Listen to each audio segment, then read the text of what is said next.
are live.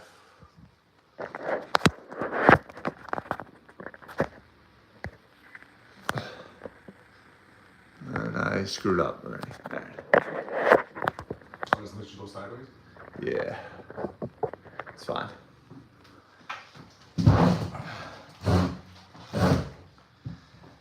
All right. Ready to rock and roll? Yeah, let's do it. All right.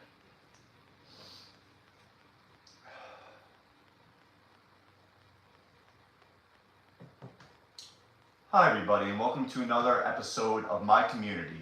I'm here with my buddy Nick Ramos. Nick, how are we doing today? I'm good, I'm great. Blessed to be here. All right, glad to have you, buddy. Before we get into our topic of jobs and business, Nick, why don't you tell the audience a little bit about yourself? Sure. Well, like you said, my name is Nick. I'm 33 years old. I've been all up and down this side of the United States. Prior military. I've been overseas. I've spent most of my career in Texas. Finally back in Jersey, building a life. And it's been a struggle. Converting from an everyday military life, back to civilian world. There's a lot of things you miss. There's a lot of things you don't. Mm-hmm. But the one thing that never goes away is waking up way too early than you're supposed to. I could imagine, man. Yeah, Yeah. like boot camp and just like being on the field in general. It's got to be intense. Yeah. I think today was one of the first days I slept till 6 o'clock. Usually I'm up at like 4:30 and I have to be at work till like 8. Oh Jesus, dude. Yeah. You're an animal. I know. It's crazy. But that's good discipline, man. That probably helps with work and life in general, no? Yeah, well, definitely. I'm never anywhere late. I'll tell you that. Yeah. There's no way. Yeah. Absolutely. So obviously that's a brief introduction into your military background, but why don't we talk about your job and business backgrounds besides the military? Why don't you go into that for us, Nick? Yeah, sure. So, when I got out of the military, my main career was signal system support. Essentially, I was installing radios and Humvees, setting up satellites. I was flabbergasted when I saw what I was getting paid versus what a civilian would get paid for the same thing. So essentially, came back. Turns out people don't leave those kind of jobs. So there's not a lot of openings there. So I ended up with going the sales route, and honestly, that worked really well for me. I had no idea I was so much of a people person until I had to sell them something. There you go. Yeah, you never know, right? You never know. And me, I always thought I was more of a introvert. Mm-hmm. So whereas I can definitely talk to people, but once my social battery's done, Mm-hmm. I need to go somewhere really quick and reset. Sure. So it took me out of my comfort zone, and I think that's what helped me really shine. But the first sales job I had, I was just selling lawn care and mosquito control. But closing 75 of those in a month, that lets you know you're onto something. Yeah, absolutely. And that job though, the commission was really only like $10 a sale, something like that. Oh, so it was a start. It was a start, but it was definitely not something that's gonna pay the bills, So I transitioned to the solar industry. When actually, let's be honest here, we're live for the viewers. When COVID hit, I got offboarded because they tried to stay afloat. So I was the new guy. It doesn't matter how well I was doing, they need to make some cutbacks. So I got released because of COVID. Then I started working virtually for a company called Green State Energy. Okay, from there, I realized that even though I was pretty good at selling lawn care, I was better at selling solar. Mm-hmm. I did well there. Unfortunately, they weren't the most honest company in the world. Mm-hmm. My commissions were withheld. I was basically making hourly when I was closing a ridiculous amount of deals for them. I'm sorry, bud. Yeah, it's all right. Stuff happens. We know how the industry is. Yeah. Especially in the corporate world. Of course. So I ended up getting recruited to Centuity. I can't put a name out there because they can probably get sued for that. But so I ended up at a company called Centuity. Mm-hmm. I was there for about 2 years. Mm-hmm. Did amazing. I mean, I was raking in like anywhere from 10 to 14 in the winter months. Oh wow. Yeah, it was crazy, crazy, crazy. And what blows my mind about it is that when it comes to solar, people really only think about it in the summertime. They see a sun, it's hot, Right. then all of a sudden solar pops into mind. It's unheard of for them to think about it when there's 7 inches of snow outside. You know, so that's when I knew. I was like, okay, I'm onto something. This is gonna work. You know, at that time though, there was not much room for growth in that company.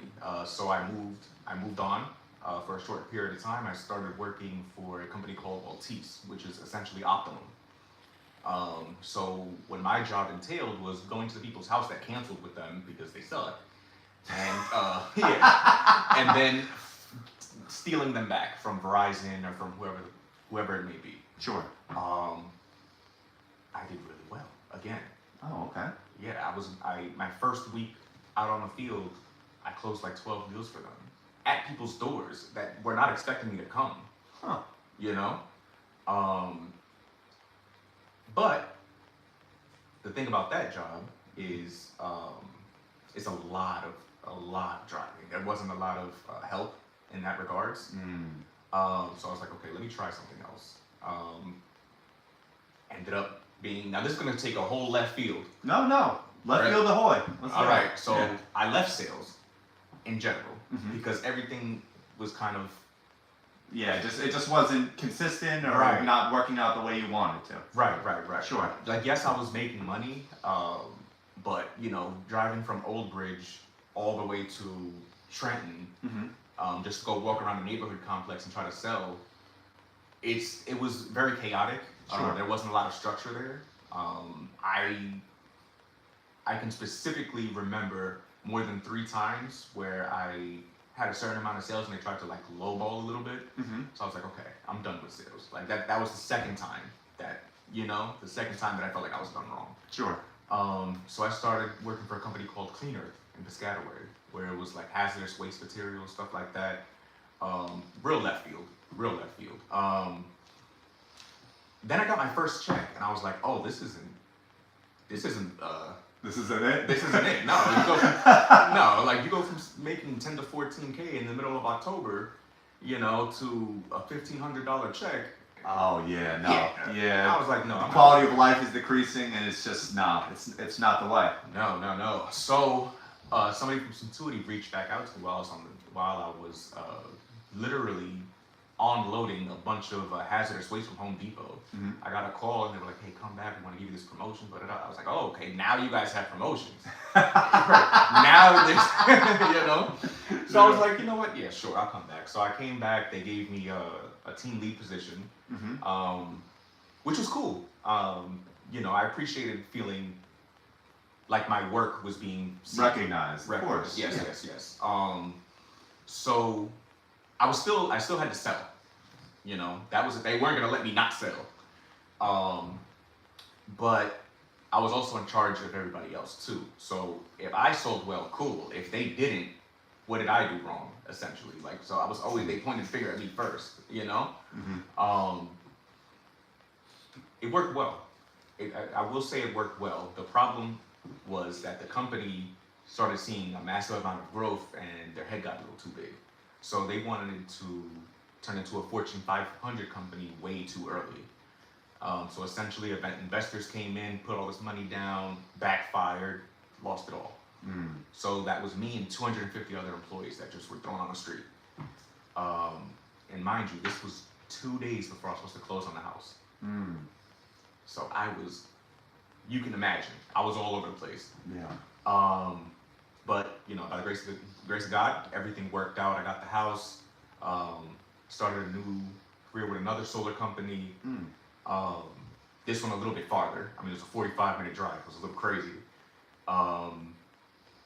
But I did too well there, and this is like the first time I saw success bite me in the ass. Okay. This was a startup company, okay? So they were only used to making like maybe 4 sales a month, and to them that was successful. I said, what are you guys talking about? You know? Like, what are you talking about? Right. We need to optimize and do better. Right, absolutely. Yeah. I can bring you 20 of those, You know, what do you mean 4? You have a team of 10. You know, a team of 10 people are bringing you 4 sales. What are the other 6 people doing? Yeah, no, that's like 1.5 sales. Right, right. That's crazy. Yeah. That's crazy. So I said, I don't even know what comes after quadruple, but I guarantee you by the end of this month, you're going to get your money's worth, right? Mm-hmm. They said, okay, we'll see. They thought I was joking. Okay, I brought a team of me and 5 people. I'm sorry, the other 10 people had to go. 4 sales and 10 people, you're not trying. So we got them 94 sales in less than 30 days. Damn. Now, I'm gonna break it down a little bit. For one sale, right, the finance partner of that company brings you $50,000. That's the upfront.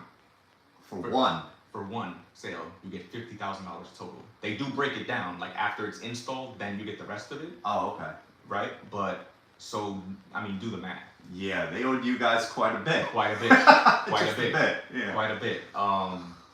They didn't have the back end to fund that until they got the full amount of money. So they ended up having to drop us.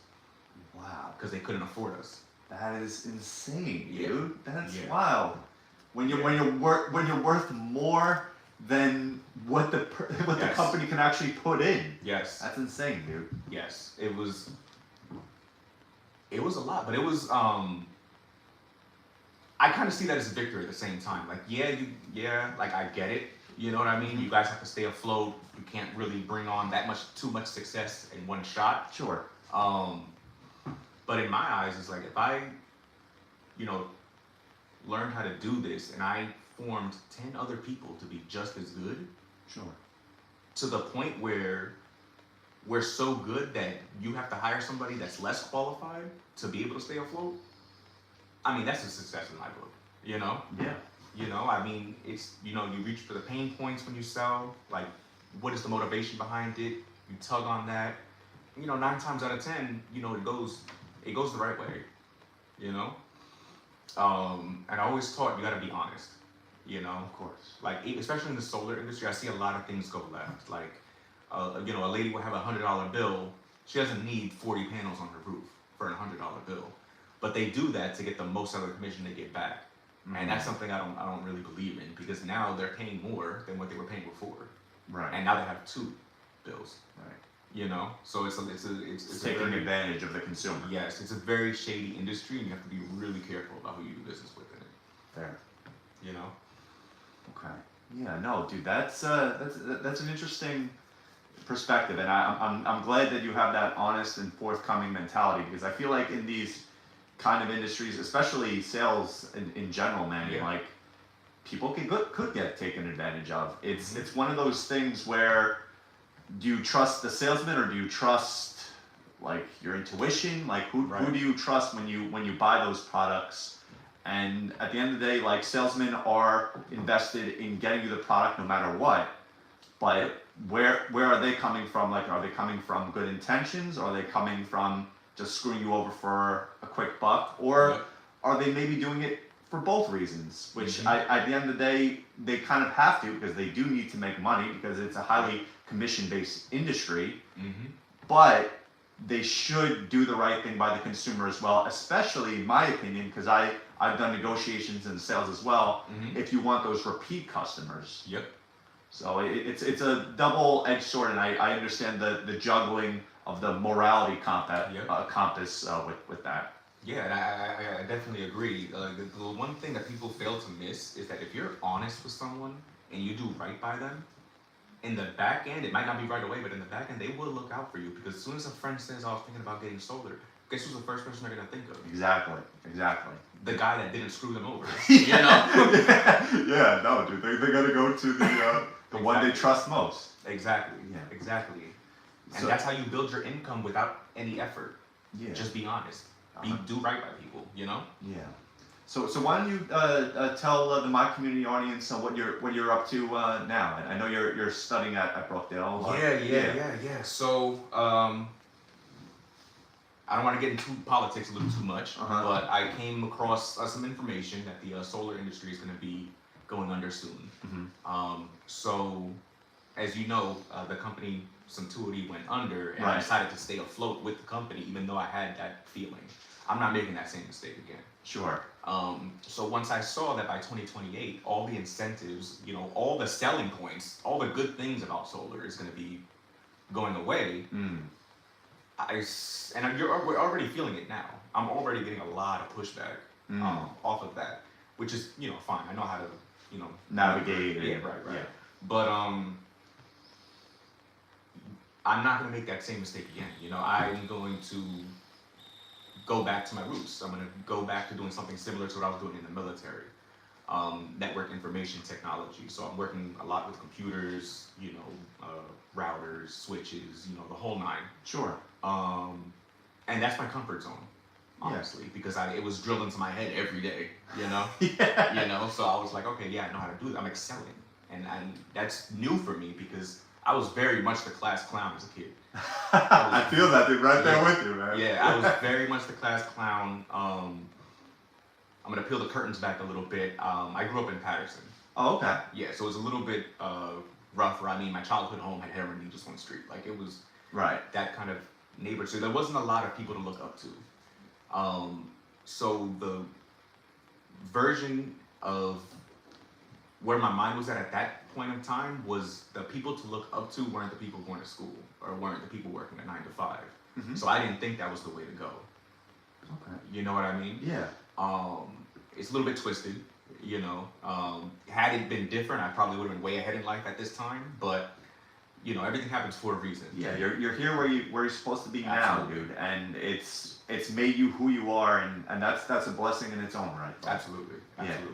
So that's why I'm like surprised now that I'm excelling in school because I was never that kid. I mean, it got to a point like in the second grade, my teacher bought like a big construction box, like a Home Depot box. Sure. And she sliced it and she made like a wall around my desk so I wouldn't bother anybody. Okay. So I didn't even see the board. Like I was just sitting there in a box. Like this was the things that they had to do to keep me still, Yeah. So I'm honestly like I was terrified, bro. I was terrified. I mean, I'm 33, going back to school, Yeah, dude. I still have nightmares because I got my MBA. Okay. And I still have nightmares of my MBA curriculum and stuff like that. Yeah. Like, dude, more than any other kind of nightmare, traditionally. Like, I'm the same way where I was a class clown and I really didn't like school. There's something about it. Maybe it's the confinement. Maybe it's the, I don't know if it's the lack of critical thinking, but kind of where it's theoretical knowledge versus outside the box knowledge. Right. It really is. Right. And essentially, like I'm the type of person I question everything. Dude, same. Because like we spoke of before we turned on, I had a little bit of trouble with authority. Right. I didn't like being told what to do, so I would question everything. Like don't talk to me about Benjamin Franklin. How's Benjamin Franklin gonna pay my bills?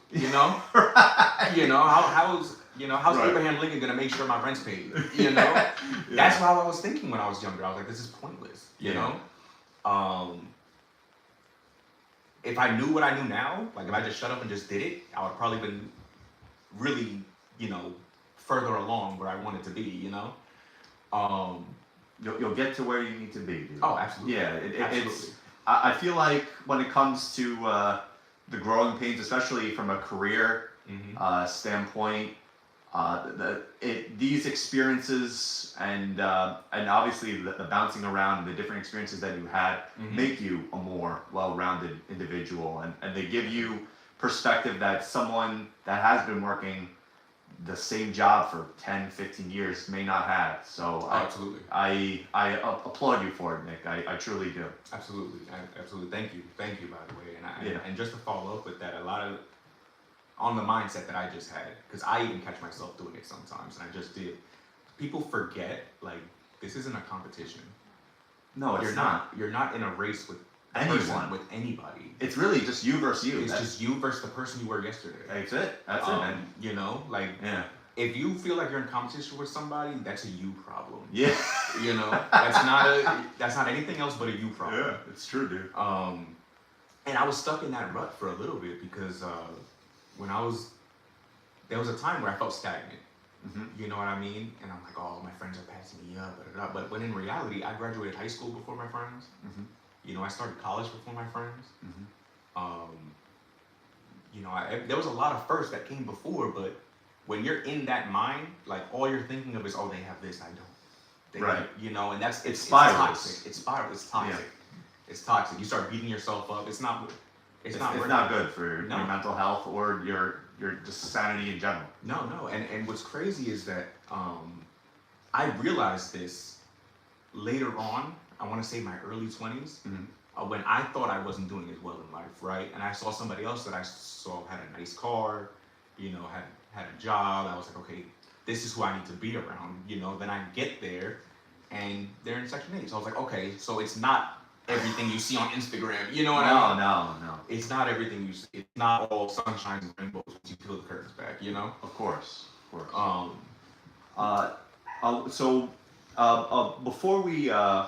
Before we wrap up, Nick, there was something I wanted to ask you.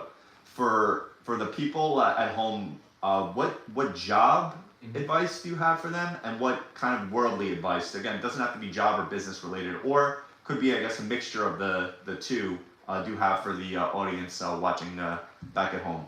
Okay. So, for job advice, this is a double-edged sword. Okay. When it comes to a job advice, whatever you do, treat it like it's yours.